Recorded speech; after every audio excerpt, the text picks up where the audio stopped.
introducción a cargo de la ingeniera Fanny Eto. Fanny es especialista en movilidad, en diseños geométricos, en señalización y seguridad vial. Es ingeniera de la Pontificia Universidad Católica, con amplia experiencia en temas de planificación de transporte urbano, tránsito, seguridad vial e infraestructura vial. Es docente universitaria, de grado y posgrado, entre otras universidades, en la Universidad Nacional de Ingeniería. Domina diferentes tipos de software en diseño vial, en transporte. Es consultora internacional de proyectos de transporte urbano. Tiene mucha experiencia en procesos de adquisiciones en las entidades financieras internacionales y ha participado como gestora en entidades importantes, en cargos importantes como directora general de transporte de la Municipalidad de Lima, gerente de estudio de transporte y tránsito de GTU de la Municipalidad de Lima. Ha sido gerente de estudios de proyectos del Instituto Metropolitano de Transporte y es consultora internacional, entre otros estudios significativos, el Plan Maestro de Desarrollo y Transporte Urbano en Latinoamérica con la Agencia de Cooperación Japonesa. Por favor, recibamos a Fanny. Muchas gracias por la presentación, por la invitación a mi segundo año que participo. Vamos a un poco viabilizar o ver todos los conceptos anteriores y a qué desastres estamos expuestos. Nosotros hemos visto a nivel de sismos, incluso volcanes como en Arequipa. Tenemos Piura, todo el norte con el fenómeno del Niño. Y dentro de estos peligros, de acuerdo a CENAPRED, podemos categorizar en diferentes tipos de peligros a los que estamos expuestos. A nivel estadístico, lo que más se produce es inundaciones, lluvias intensas y sismos, con un porcentaje de 29% en inundaciones, 26% en sismos y lluvias intensas de 25% en los últimos 12 años. ¿No? En cuanto a los sismos, más se producen en el Océano Pacífico, en nuestras costas, en Arequipa y en Lima. Sin embargo, el impacto que se ocasiona sobre la infraestructura es en puertos, en aeropuertos, en carreteras y en todo lo que es comunicaciones, ¿no? Estos son ejemplos que se ven, me hace acordar, eso ha sido en el terremoto del 2007, sin embargo hubo un terremoto que casi nadie vio en el 2010, el 18 de mayo, en Amazonas, que destruyó toda la zona de carreteras. Entonces aquí, en las lluvias de Piura, miren el puente, prácticamente está, ¿ve?, por llegar a niveles superiores, este puente que se colapsó. Y este punto es importante, sobre todo en el ayuntamiento, porque si se sale el agua, aquí circulan más de 120.000 vehículos al día y conecta el norte, sur y centro del país, ¿no? Entonces no son cosas alejadas. Y acá podemos observar, un poco para sensibilizarnos en el tema, lo que podría ocurrir. Tenemos las vías todas destrozadas, en el caso de Japón. Podría ocurrir esto en nuestras costas, en el Callao, en la punta. Realmente, ¿qué se puede utilizar? Incluso caminar, usar bicicleta. Ya ni siquiera el ferrocarril, ¿no? ¿Y cómo quedaron? Porque aquí fue 3 desastres que ocurrieron, ¿no? El sismo, el tsunami y el reactor nuclear. Parecen juguetes, pero son todo lo que llevó el mar, ¿no? Y sometidos, mejor que la chatarrización, ¿no?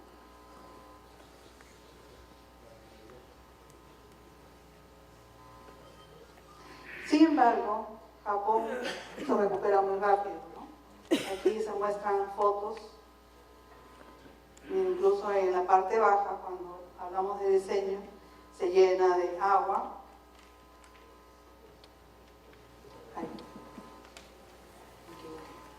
¿No? Se ha podido recuperar esta vía, esta zona. Entonces queda mucho trabajo por hacer. ¿Y cómo estamos en Lima? Pues en Lima, que está totalmente conurbada con el Callao, por eso que ahora existe la Autoridad de Transporte Urbano, que se creó el año pasado, no avanza, pero todavía están en evaluación de funciones, ¿no? Pues aquí podemos observar que en el departamento tenemos bastantes sismos superficiales, lo que aparece en rojo, y sismos intermedios que aparecen en verde. Entonces, estamos sujetos a un maremoto y a un terremoto. Y nuestra población ha ido creciendo en los 2 últimos años a nivel de población urbana, porque esto siempre lo vengo actualizando. En 2017 estábamos en el 90%, 2018 94%, y ahora estamos con el 98% de población urbana dentro de Lima metropolitana, ¿no? Respecto al departamento. Y cada vez, ¿cómo vamos a dar de comer a este señor, ¿no?, de Lima? Entonces, a nivel de área urbana, tenemos la extensión, ¿no?, muy cerca a la costa, se está expandiendo para el norte, para el sur, con las grandes inmobiliarias. A nivel de población, sabemos que San Juan de Lurigancho es uno de los que tiene mayor población, pero todo el cono norte tiene más de 3 millones. Y algo parecido tiene, por ejemplo, cuando comparamos La Molina con San Juan de Lurigancho, que para salir es muy difícil, peor con el Pipiplac, por eso se modificó, ¿no? Entonces, la densidad es importante porque a más personas, más daño.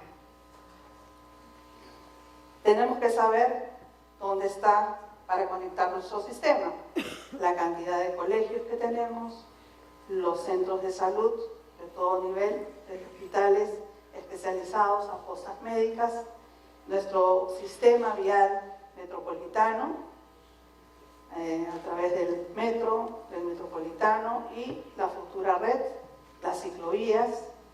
Tenemos cuántas intersecciones semaforizadas que por falta de luz podrían colapsar y generar grandes congestiones, que vamos a ver que las existen, y las rutas, tanto de Lima como de Callao. Nuestros recursos arqueológicos también tienen que ser protegidos. Entonces, no puede existir un plan de transporte urbano si no está ligado directamente al plan de desarrollo urbano de la ciudad. Y ese desarrollo urbano debe de tener el componente de gestión de riesgos, para que sea una ciudad sostenible y resiliente. ¿Cuánto nos ha costado los terremotos? 3.2% del PBI durante los años 2017 a 2020. Y el fenómeno costero también, ¿no? A nivel de sistema metropolitano tenemos más de 145 kilómetros de ciclovías y se proyectan 100 kilómetros más. A nivel de corredores viales, 52.3 kilómetros, se proyectan 92. Sistema de BRT, se van a incrementar 26. Y a nivel de metro, se espera completar más líneas, ¿no?, hasta 130. Pero ¿cómo nos movemos los limeños? Que es importante saber, justo lo que decía el ingeniero, ¿no?, anterior. Los deseos de viajes de Lima prácticamente son de norte a sur, son muy importantes, y también la conexión al este. San Juan de Lurigancho no va a La Molina, va hacia el centro, hacia Chorrillos, Miraflores, San Isidro. Ese es el mapa de demanda de toda la ciudad de Lima, cómo se mueven todos esos flujos, por eso es importante conocer. Y en el sistema de transporte podemos movilizarnos de diferentes maneras, incluso a pie, como en el tema de desastres, que es probable que tendremos que hacerlo en algún momento. Es importante que nuestros sistemas de línea 1, que es elevado, decían que va a resistir un sismo de 9, vamos a ver, en la línea 2, que está en plena construcción y va a tener su centro de control, al igual que el Metropolitano, que tiene estas estaciones a desnivel, pero que son autoportantes, no se sujetan sobre los puentes, porque son puentes viejos. Estaciones a nivel y en nuestro centro histórico. Entonces, cuando vemos cómo están las vías, miren, este es el puente peatonal de la UNI, cuando hay examen de admisión. O el puente Rayetos de Sol, que tuvo que tener una reparación aquí por el tema de socavamiento, que también es muy utilizado. Entonces, ¿qué pasa sobre los puentes del río Rin? Tenemos 15 puntos vulnerables y hemos analizado 7 en el sur. Y vamos a ver cada uno de estos. Miren, cuando se hablaba de la infraestructura, nuestro puente Santa Rosa es muy viejo, 1961. A 2013, miren, solamente se ha hecho una pinturita, parchado algunas cosas, algunas puntas, pero análisis estructural no se ha hecho. Y ya cumplió su ciclo de vida, ¿no? Entonces tenemos aquí en el puente Santa Rosa unas conexiones importantes. El puente del Ejército, el puente Ricardo Palma, ¿no?, que ha sido ampliado por el incremento del Metropolitano. Y tenemos otros puentes como Fawcett, Puente Dueñas, en Universitaria, incluso Gambetta. Todos estos puentes tienen un flujo importante. Tenemos el comportamiento de la hora punta de todos esos puentes, tanto de norte a sur como de sur a norte, y esta es la cantidad de pasajeros que mueve cada uno de ellos. Entonces, cuando vemos qué puntos son de mayor relevancia, casi todos los del centro, y también el Fawcett, porque conecta al puerto y al aeropuerto, Universitaria, el puente del Ejército, Tacna, Ricardo Palma, y tenemos uno que pasó desapercibido en el primer plan maestro de JICA, que cruza justo la vía de evitamiento. Entonces aquí, en lo que es Panamericana Sur, el pobre puente Tocongo, que viene siendo chocado innumerables veces. ¿Cuánto se ha reparado de esto? Yo no tengo idea, no he visto. Y cuando han pedido alguna cotización, no hay plata, ¿no? Y lo obvio, esperan que se caiga para que ocurra algo. Entonces, a nivel de volúmenes, de igual manera, tenemos grandes movimientos en el sur y también de pasajeros.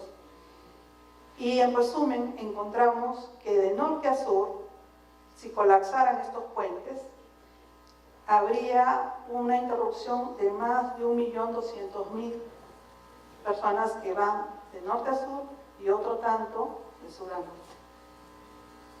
Entonces la ciudad se parte. En la Panamericana Sur tenemos un flujo de gente de más de 400.000. A nivel vehicular no sabemos si funcionaría, pero por lo menos personas, ¿no?, que hacen este cruce. Por lo tanto, Lima quedaría partida en dos. No solamente a lo mejor para el trabajo, para el comercio, para toda nuestra vida cotidiana, ¿no? Y otras estructuras, ¿no?, que aparentemente son nuevas, y aquí, en el caso de que ocurra algo, ustedes saben que basta con cerrar un carril, se obstruye la salida o se reduce la capacidad al 50%, San Juan del Lurigancho quedaría sin esta salida, sin este acceso. Tráfico, vías y transporte de Lima. Vemos aquí que prácticamente en hora punta, Lima, durante toda la semana, está congestionada. Salvo los sábados a las 8 de la mañana, pero si lo vemos al mediodía, está congestionada. O el domingo temprano, a las 8 de la mañana, como que está congestionada, menos carretera central, y se mantiene un poco. Sabemos qué hacer y dónde quedan los refugios, a dónde ir. Cuando hay un sismo o cuando hay un simulacro de sismo, ¿qué hacemos? Vamos al circulito amarillo. ¿Y de ahí qué más? Levante la mano quien conoce el refugio más cercano. Nadie. Eso es lo que falta. ¿A dónde vamos si se caen las casas? ¿Quién nos va a atender? Entonces, no tenemos, solamente se dedican a hacer el simulacro al círculo. Y dependiendo de la zona, no alcanza. ¿Qué es un refugio? Un refugio es una vivienda que puede ser permanente en nuestras casas o es un refugio temporal en el caso de un desastre. Y tiene que ver con una construcción segura, con tecnologías adecuadas y gestión en la construcción. Esto está dado por la Cruz Roja Internacional. Entonces, si vemos en cuanto a desastres, cuánto ha ocurrido, bueno, miren, 66 millones de personas con casas dañadas en las inundaciones de Bangladesh, ¿no? En Nepal. Y así podemos ver también nuestros números. Cuando ha habido los sismos, cuando ha habido las lluvias, cuando han tenido que evacuar a la gente. No vamos a tener un refugio con todas las comodidades. Probablemente unos 4 metros cuadrados, 3 metros cuadrados. ¿Y dónde nos ubicamos? En los coliseos, en los colegios, en los parques, depende de la zona, ¿no? Y si esto dura mucho, tendrían que habilitarse aulas provisionales. ¿Cuál es la tendencia en desastres, no? No se está bien, se ve el cambio climático, pero no se está viendo el nivel de aguas, que debemos de evaluar. ¿En cuánto tiempo va a subir el nivel de agua? Las urbanizaciones están copando todos los espacios y no tenemos zonas de refugio. La informalidad, la construcción, la autoconstrucción, la invasión de terrenos, la corrupción, porque también se quitan esos terrenos, no hay fiscalización, hay desidia, ¿no? Por parte de la autoridad, la marginación social y económica genera mayor de riesgo de refugio. No tenemos dónde ir. Entonces, realmente, todo el tema de refugios está normado a través de la Cruz Roja y que se puede comenzar a trabajar, ¿no? Porque es importante a nosotros saber sobre la emergencia. ¿Cuántos de nosotros ya ha techado su casa con calaminas por la lluvia? Levanten la mano. ¿Cuántos hemos reforzado nuestra casa? Muy poquitos, 5 de todo el auditorio. Entonces, ¿sabemos cuál es la zona segura de la casa? Ya un poquito más, ¿no? Pero, ¿saben el sismo que se estima que va a llegar a Lima? ¿De cuánto? De 8 o 9, ¿no? Porque somos ingenieros, pero si esto lo preguntamos en otro auditorio, por supuesto que no.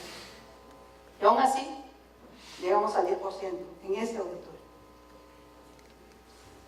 Entonces, el refugio es importante desde la autorrecuperación hasta ya tener la vivienda totalmente construida. Y podemos tener desde una tienda, un contenedor, a una casa inicial, ¿no? Con todas sus condiciones, y esto conlleva todo un proceso de donaciones, de tecnología, de guías de construcción, uso de herramientas, etc. Entonces, ¿qué vamos a hacer nosotros? ¿No? Tenemos que hacer evaluaciones rápidas, detalladas, hay que considerar diferentes necesidades, etc. ¿no? Y si nos ponemos a analizar un edificio, cogí un edificio aleatorio, ¿no? Esta es la zona de la avenida Universitaria, con la avenida La Mar, que acá aparece como Manuel Cipriano Lulanto.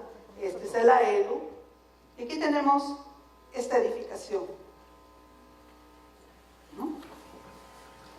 es este edificio que, haciendo números, ¿no?, tiene 18 pisos, alberga, ¿cuánta gente? ¿Cuánta gente creen que alberga este edificio o este conjunto habitacional? Por lo menos 1.152 personas. Para ello, una zona de seguridad requeriría por lo menos 1.200 metros cuadrados. Pero en estos círculos de seguridad entran 22, 20 personas. Necesitamos 60 círculos para toda esa población. ¿Qué va a ocurrir? Este es en el mercado central, ¿no? Tenemos ahí en esta zona solo 70 personas. Imagínense el espacio que se requiere. Esta intersección donde está ubicado ese edificio está congestionado todo el tiempo, por lo tanto la pista no va a estar libre, ¿no? Va a estar llena de vehículos. Además, que esta es la avenida Universitaria, en esta parte que era derecho de vía, construyeron un food court, ¿no? Y en la mar solo tiene un ancho de 20. Si el edificio colapsa, justo encontré uno del mismo tipo, pues se toma toda la vía, ¿no? Y aún así, si no colapsa del todo, vamos a tener una zona vulnerable, ¿no? Entonces, si miramos qué distancia se requiere de seguridad, si es una zona vulnerable, en el caso de colegios, toma la altura total del edificio. Pero ese edificio es de 50 metros. Si se vuelca, las vías no van a aguantar. Se va a ir hasta el otro edificio, ¿no? Entonces, tenemos que evaluar cómo están todas las edificaciones.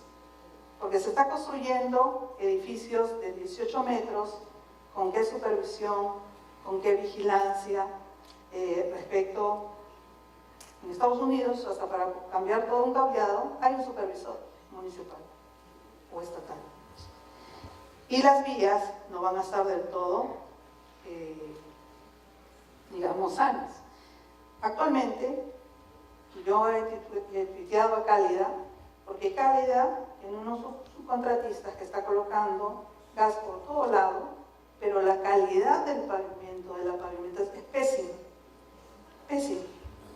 ¿Y quién está supervisando a Cálida? Igual Sedapal, igual todos los que ponen sistemas, ¿no? Entonces, no solamente es la ciudad, sino por no ver las vías, y al colapsarse se tiene que cerrar la calle. Supongamos que un terremoto de esta escala llega a Lima.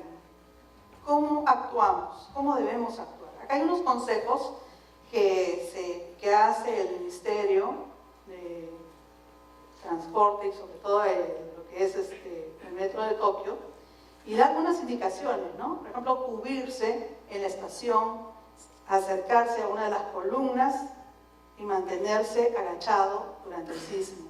Si está dentro del vagón, tiene que sostenerse y procurar estar sentado.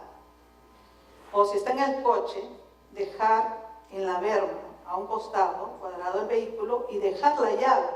Pero acá, ¿quién va a dejar la llave? Nadie, ¿no? Y es para dejar libre, ¿no?, por lo menos ese carril que circulen los vehículos de emergencia. Es cultura. También en las autopistas, de igual manera, dejar los vehículos parqueados, ir a menor velocidad. Si estamos yendo a velocidad, comenzar a reducir la velocidad hasta quedarse detenidos. Cosa que acá todo el mundo comienza a correr como loco, ¿no? En los puentes elevados de igual manera. Y en los túneles, si está muy cerca, evacuar. Y si no, dejar el vehículo también pegado a la berma y salir por los ductos de escape.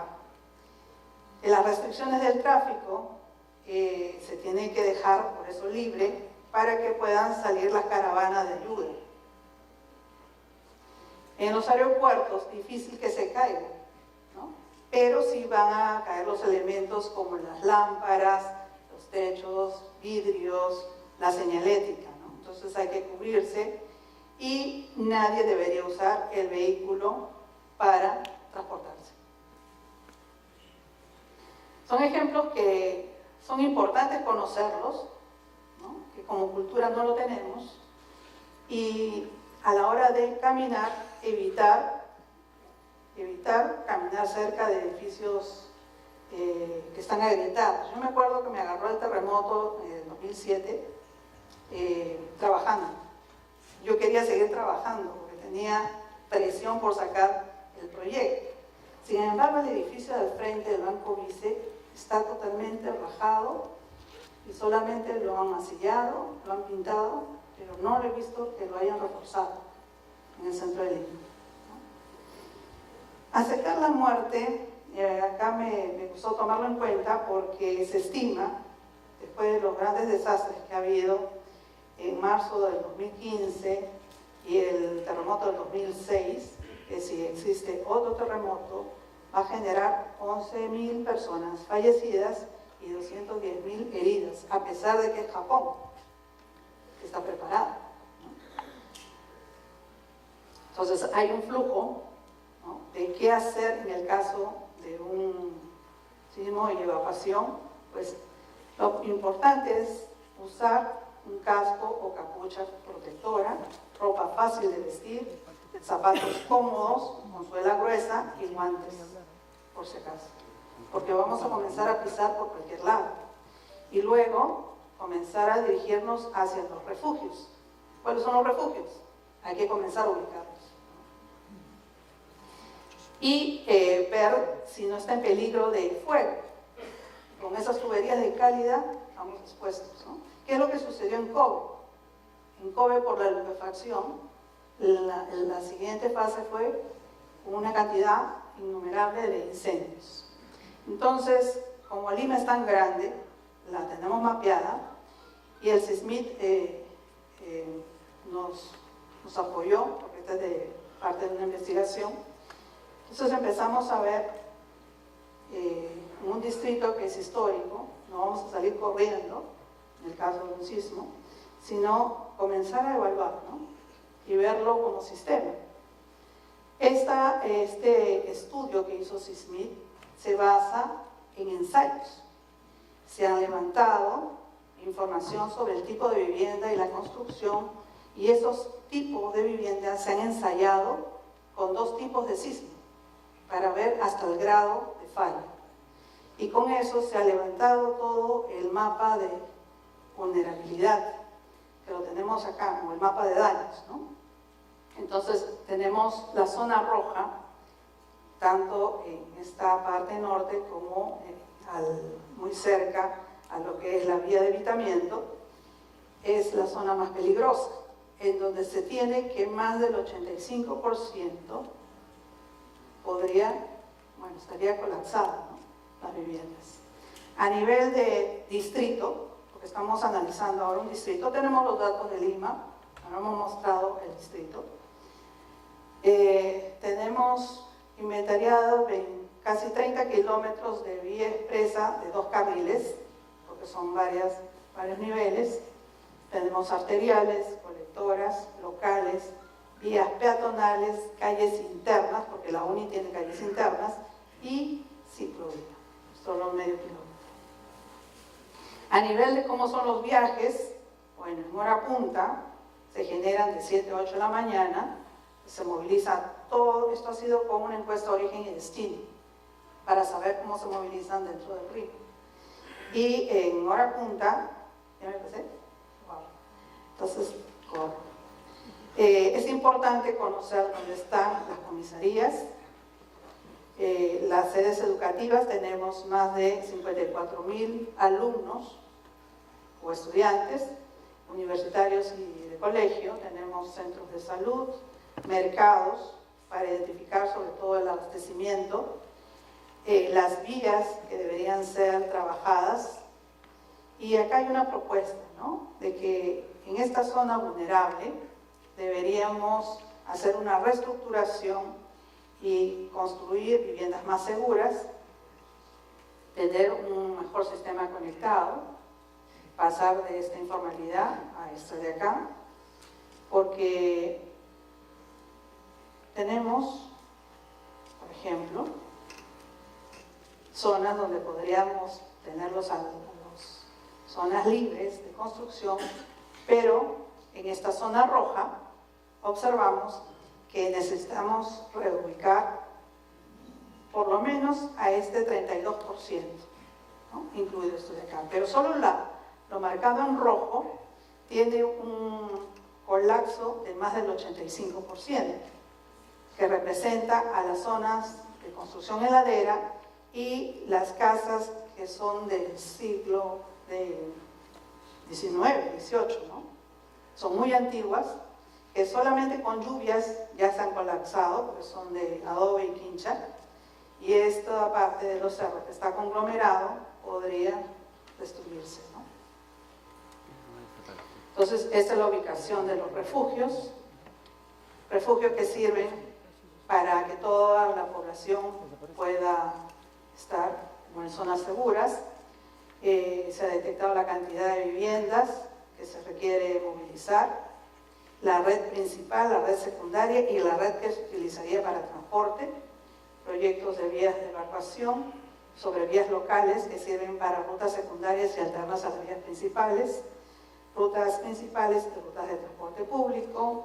Se menciona hacer mantenimiento, señalética, porque no hay una señalización donde nos indique cuál es la ruta de evacuación hacia el refugio, los tipos de señalización que se debe tener y marcas en los pavimentos sobre vías de escapes o zonas seguras, ¿no? Donde deben estar ubicadas esta señalización. ¿Por qué se requiere? Porque en el SISMIT, por ejemplo, se tiene este aplicativo para inundaciones de tsunamis, donde se tiene ubicado cuáles serían los refugios, qué tipo de características tiene, y también en Japón se tiene la ubicación de todas estas zonas donde estarían todas las personas. A nivel de tránsito, de mantenimiento de vías, se requiere completar la información a detalle, evaluar las rutas, ¿no? Hacer una serie de trabajos de mantenimiento, construcción, señalización, ubicación de la señalética para los albergues, con un presupuesto más o menos de $10.300.000, ¿no? Entonces es un trabajo que requiere planificación, que no la hay. Sin embargo, el mayor presupuesto que se tiene como país va focalizado a planeamiento. Pero ¿cuánto planeamiento se hace? Esto es planificación.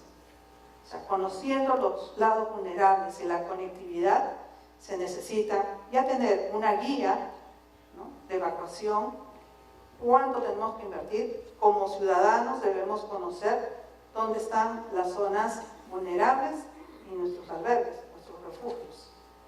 Corresponde a cada una de las poblaciones, ¿no? Muchas gracias.